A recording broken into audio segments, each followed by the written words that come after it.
bit of a long one today, but we love it. All right, week 4 preview time, and I mentioned it before. This was some of the hardest stuff I've ever done. Shout out to me though. I got both my upsets right last week. I said West Coast to beat Port and Brisbane to beat Collingwood. So yes, that's I'm right. very happy about that. But I don't think I tipped that well in general though. I don't think anyone did actually. To be fair, I don't think anyone tipped Sydney or Essendon. But speaking of those two teams, that's my sure bet of this week. I went through each game and I thought, who am I confident with? And this is probably the only match that I'm more than 70% confident with. I'm not 100% confident, don't get me wrong. But Sydney are in great form. Buddy and Rowbottom are predicted to come back into that lineup. It's at Sydney. Essendon, they got their big win that probably no one was expecting. They're probably going to be on a bit of a come down from last week. And yeah, hopefully Sydney can just extend their run to 4-0 because I just didn't really know what other game to pick basically. So that's my sure bet of this week. Who are you going with? Well, I've got two. For the sake of variety, I won't go to Sydney Essendon. I'll go two others. I've got I'm always doing this because I want to be proven wrong, and given my history this year with tipping so far, it's a good chance I get proven wrong. I've got the Eagles against the Saints. I think that attack that the Eagles have is so strong. I'm not sure how we're going to contain the likes of Kennedy, Ryan and Darling and Oscar Allen, especially, and also their midfield, who we got obliterated by an Essendon midfield. So I'm not sure how we're going to handle Tim Kelly and Andrew Gaff and so on. Or the Pies against GWS. I'm not as confident on that one because, I'm not as confident on that one. I've got that in probably third behind the two we've mentioned. But just given the form that GWS are in, it's still so hard to buy into the fact that they are just really not good. And I don't see the Pies blowing them away. But if they do blow them away, it will be partly because GWS just won't score. So I've got them in at 3. So hopefully Toby Green can do something like kick 6 and have 25, because that's the only way I see them winning the game. Yeah, I tell you what. I know GWS aren't great, but the bookies bloody love Collingwood. They were the favourites against Brisbane last week, and they're like $1.20 against GWS. But yeah, I get that they are one of the most likely teams to win this week. Upset of the week, could have picked any of them, but I'm going with Gold Coast to beat Carlton. I think that's the most likely of the underdogs to get up. They are only $2 underdogs, so it's not an outrageous claim by me. Carlton looked good against Freo, but Freo were without 6 or 7 best 22 players. They weren't great in the first 2 rounds either. Yes, they did play Richmond and Collingwood, who I don't know if Collingwood are actually that good though. And it is at the Gold Coast, which is another thing in Gold Coast favour. And I just think the Gold Coast really need to step up. They probably were very surprised to lose to Adelaide last week. I reckon they would have been expecting to come away with the points. So I reckon this is the week where they really need to step up and have a bit of a statement win. And I think they need to put Carlton to the sword and prove that they're still in top 8 contention. Because if they lose this week, then all of a sudden they're on the serious back foot like St Kilda are. So I reckon Gold Coast will beat Carlton if I had to pick an upset this week.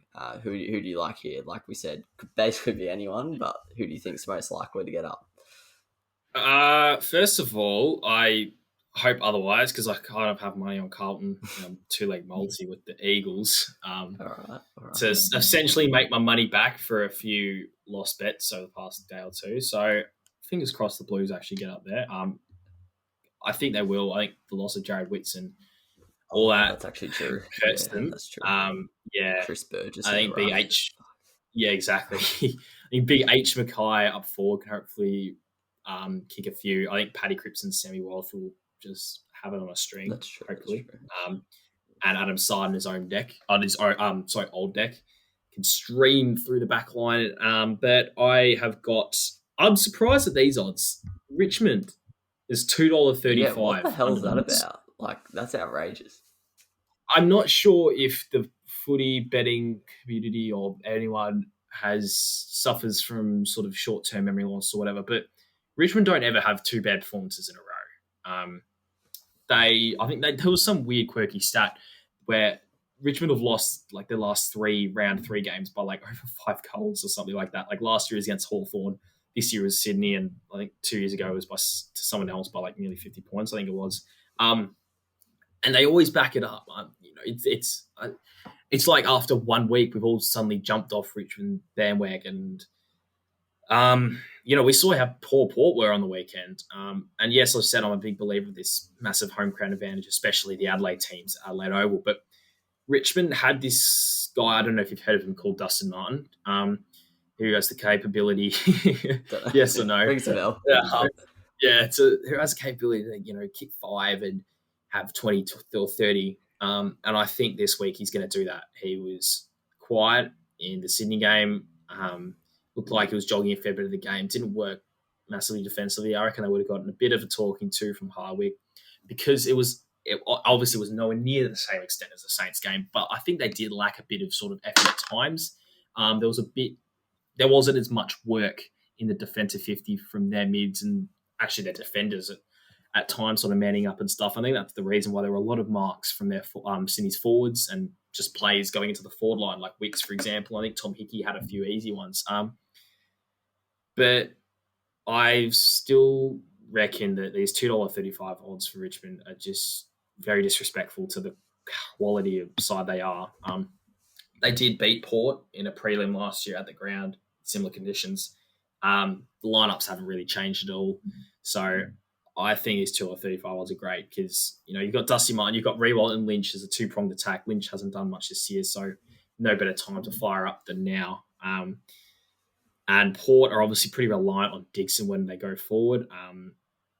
Georgiadis and Marshall is still young, good, but still young. And I think it's going to be a great contest. Don't get me wrong, but the odds should be a lot closer than that, I believe, because both teams have poor performances on the weekend. And if it was any other team, I'd agree with these odds, like a Brisbane or even Geelong. If they had to travel to Adelaide and play Port in front of Adelaide Oval, but given it's Richmond, given they don't ever have 2 bad performances in a row because of the confidence that team has in its playing group and its just play style, I definitely think that they're going to come out firing and probably win that game. Yeah. Sorry, Pilch. Yeah, nah. Rest in peace to Pilch. He'll be back with us next week. But actually, I don't know. He might be too shattered about their loss to Richmond to come on the podcast. Maybe that's why he's not here. No, he's actually. Why is he not here? No, he's away at his holiday house. But we don't have to say that's the real reason. We can put it on the West Coast loss. But yeah, I don't know. Name is another situation where a 3-time premier team in the last 4 years coming up against an opponent who just had their pants pulled down on in prime time are coming in at those odds. So yeah, I don't know what's that about, but anyway.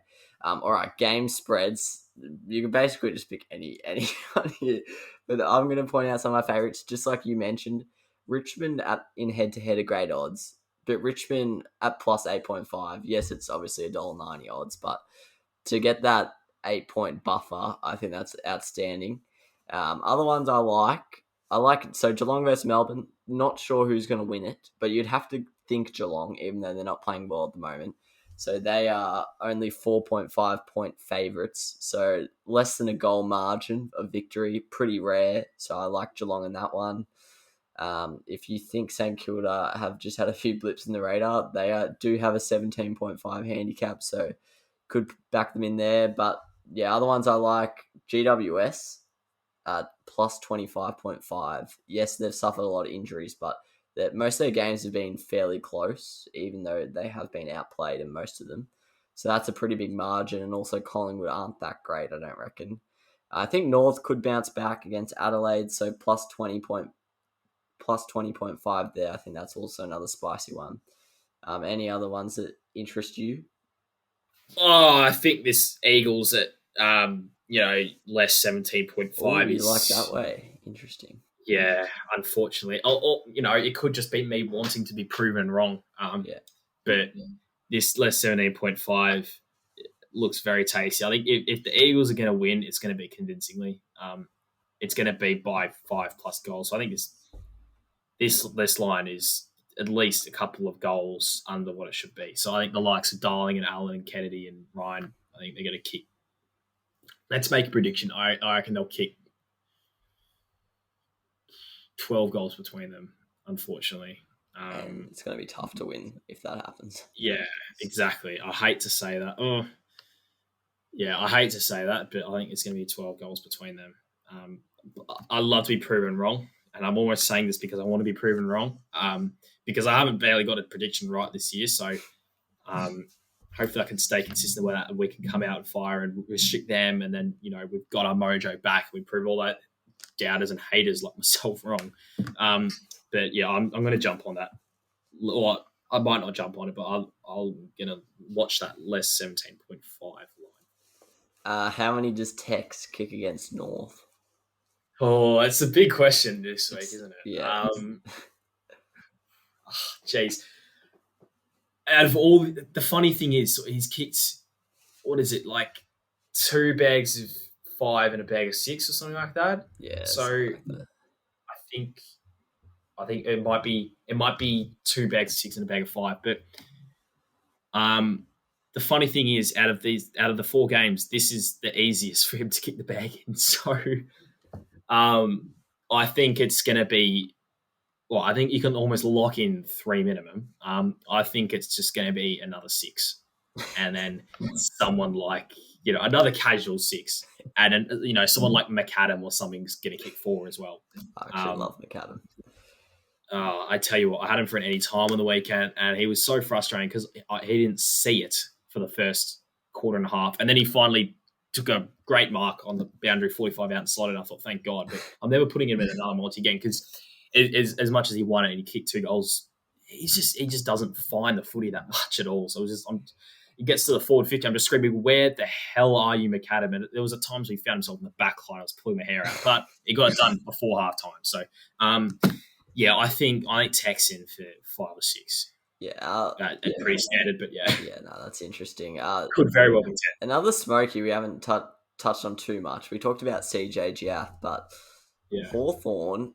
I reckon they're a real good chance against Freo, and especially with the game spread, they're given 10.5 points.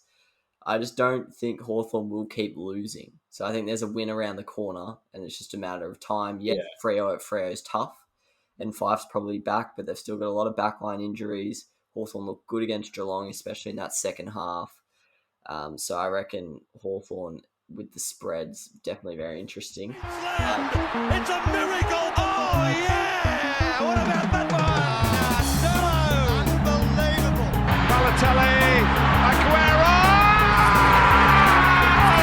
Crowd cheers. Here's Siddle.